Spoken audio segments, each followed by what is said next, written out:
Welcome to Beyond Budgeting, Mastering Financial Literacy, a guide by Beyond the Closing Table Incorporated. Please keep in mind that any programs mentioned during this presentation are subject to change and subject to availability. We have included the links, so please feel free to reach out to them and ask for more details.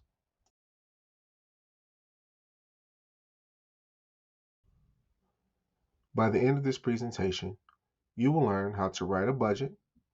You will also learn about banking tips. You will learn about caring for your credit and how to use community resources. Now, before we create a budget, the first thing we have to follow is a budget formula. The budget formula is your income for the month minus your bills and expenses for the month, and that will equal your cash flow or money left over. Now, a budget can be for the week, for the month, for the day, for the year.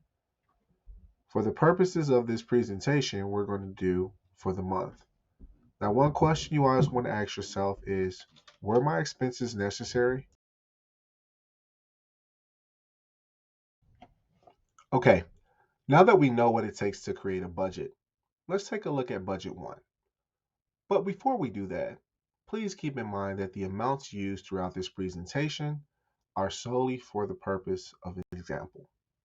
So, we understand that everyone doesn't make the same amount of money.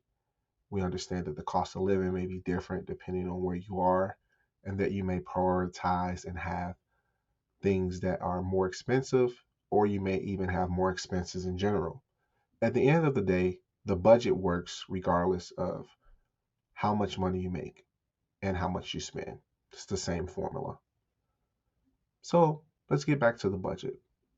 This individual has income of 1800 monthly, rent, utilities, transportation, internet cable, entertainment, groceries, and cell phone, all equal 1700. Now, as I mentioned before, with a income of 1800 and expenses of 1700, that leaves them with $100 left over each and every month. Now, let's take a look at some resources to see how we can improve that.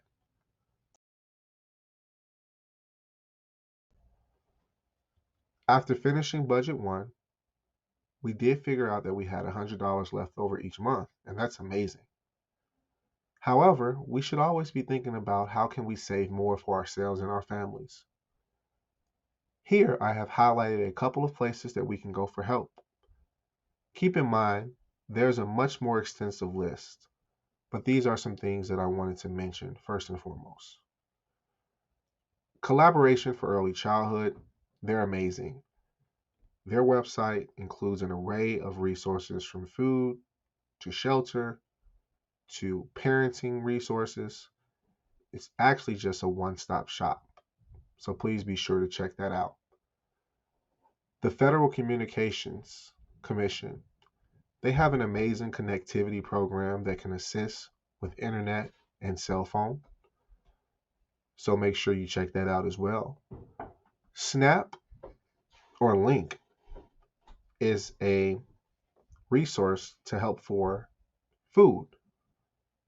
So please be sure to check that website out and apply to see if you qualify. LaHeap is for help with utilities. And then the food pantry and community fridge are also resources to help for food as well. Now that we know about these places, let's see how it could potentially affect our budget in a positive way.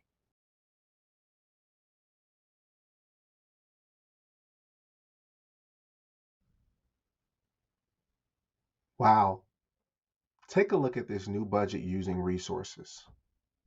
As you can see, the income didn't change. However, there are some differences. Utilities are now 50 bucks. Internet and cable is now around 75. Groceries are around 50, and then cell phone is around 50 as well, giving you a new total expense amount of $1,375. Money left is $425.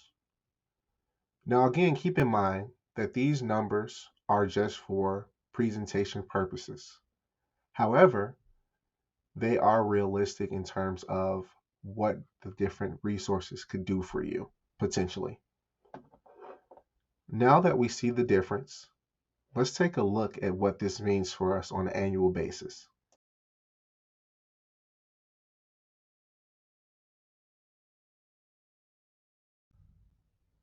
Wow, what a difference.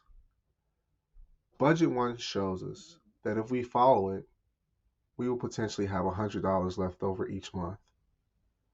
If you multiply that by the amount of months in a year, which is 12, that equals $1,200 saved each year. Budget 2 shows us that if we use those resources, we could potentially lower our expenses and have $425 left over each month. And if we multiply that times 12, we're looking at $5,100 saved each year. Once you have things like this saved, you can invest or you can just continue to save it for a rainy day. I hope that this is a eye-opening experience to show the power of just keeping a budget.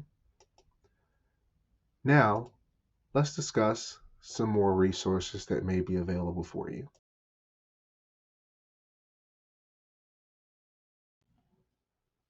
As I mentioned before, the list for community resources can be extensive.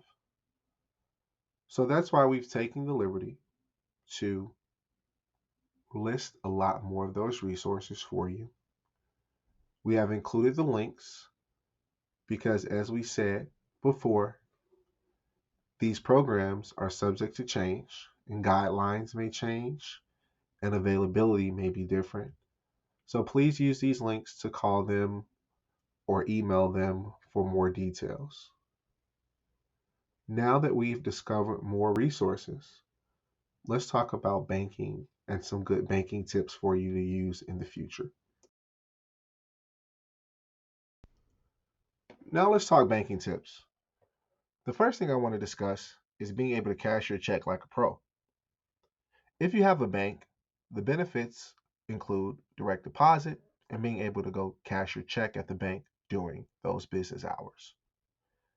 On the other side, some people may choose to go to the currency exchange. The benefits include cashing your check when the bank is closed, being able to get the funds immediately versus having to worry about it being on hold if it was direct deposited in a bank account. And there's many more reasons why someone would choose to go to the currency exchange over having a bank account. Regardless of which way you go, as long as you get your funds and you're able to start your budget and provide for your family is most important.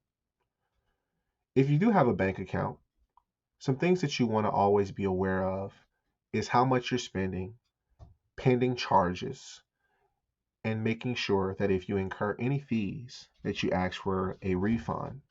You'll be surprised at how many times banks would be willing to credit your account back if you do incur a fee.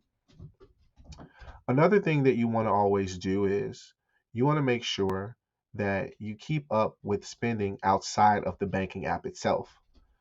Holidays, banking hours, all that good stuff has a direct effect on your available balance.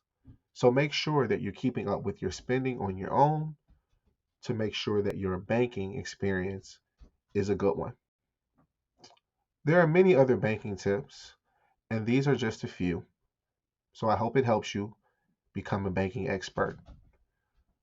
Now, let's talk about credit and why it's important.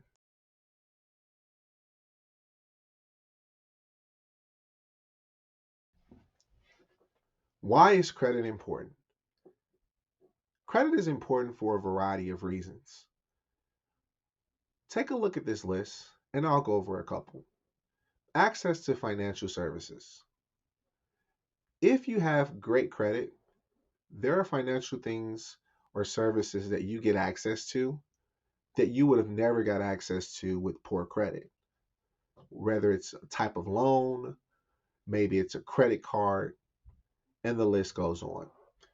Interest rates also depend on good credit.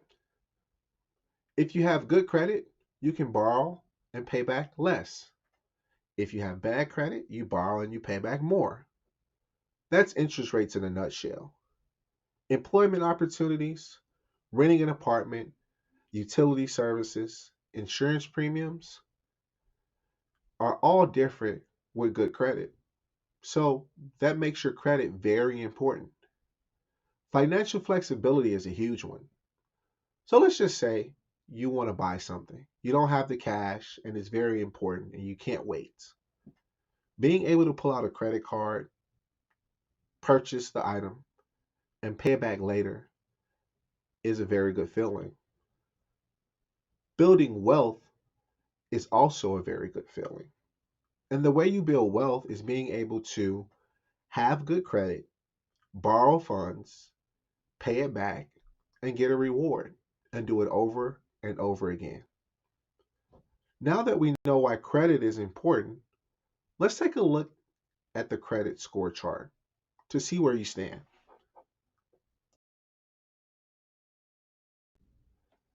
What's your credit score? This is a question that you will hear throughout your lifetime.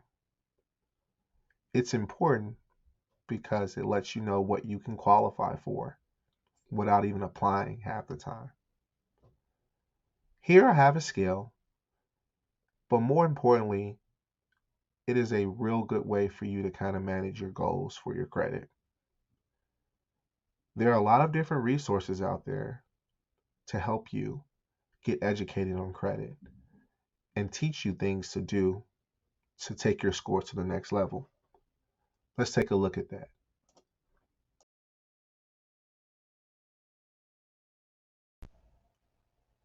Now let's talk about some credit resources.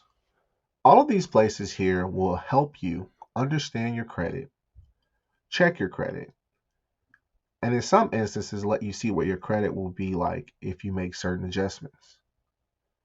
Annualcreditreport.com, TransUnion, Experian, and Equifax are all great resources for you to help with credit.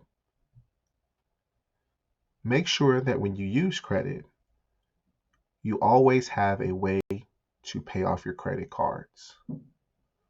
That's very important. Always check your bill. Make sure that the charges are correct.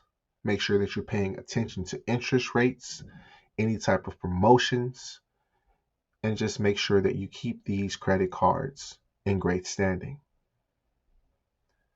Now, besides making payments, there are other things that can affect your credit. Let's see how that looks.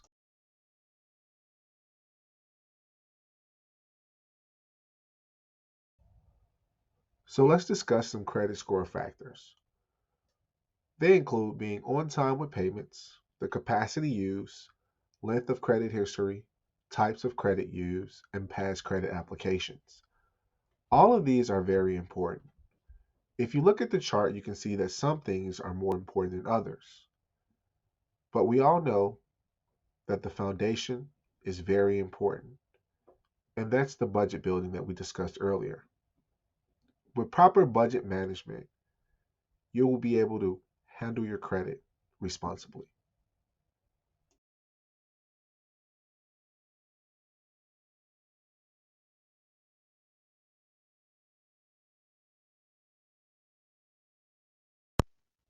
A budget is telling your money where to go instead of wondering where it went. I hope that these tips can help you in the future now that you know a lot more about finances and you're ready to master it. If you have any questions, please feel free to give me a call or shoot me an email. I'll be glad to help. Thank you.